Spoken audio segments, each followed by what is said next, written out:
Mais est-ce qu'il y aurait des erreurs? Est-ce qu'il y aurait des contradictions dans ce qu'il a écrit? Oui. Tu peux m'en nommer? Surat chapitre 3, verset 7 dit que le Coran a plein de choses qui sont ambiguës.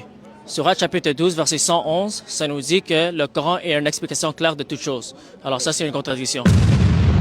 Mais je pense que de par son ignorance, la sourate Yusuf aurait contredit la sourate Al-Imran.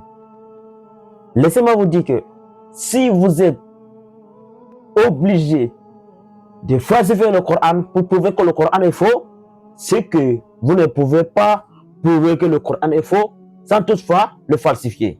Donc selon lui, lorsque Allah subhanahu wa ta'ala dit dans la sourate Al-Imran que d'autres versets peuvent prêter à d'interprétations diverses, et Allah vient dire encore dans la sourate Yusuf que le Coran est un exposé détaillé de toutes choses, il pense directement que le Coran se contredit. Regardez-moi cette ignorance-là.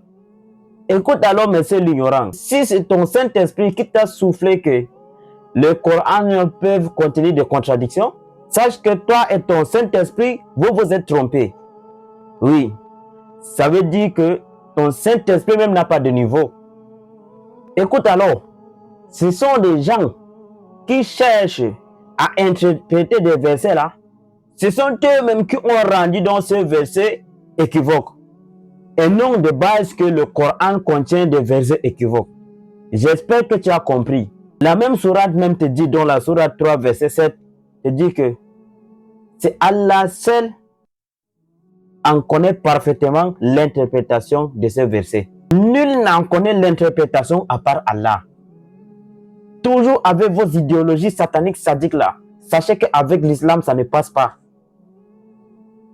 Comme tu parlais de la contradiction là, j'aimerais savoir, Abraham et Jacob ont vu Dieu ou bien aucun être humain n'a vu Dieu?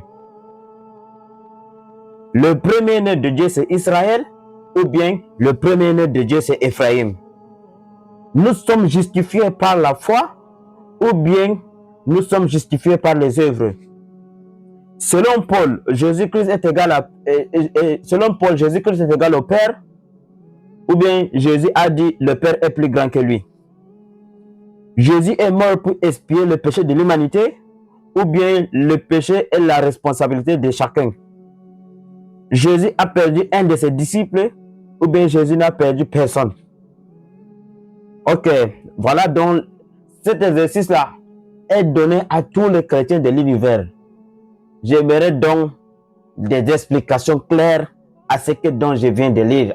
Je veux donc des réponses claires et nettes et précises. Qu'Allah vous met sur le droit chemin. Sur ce, salam alaikum wa rahmatullahi wa barakatuh.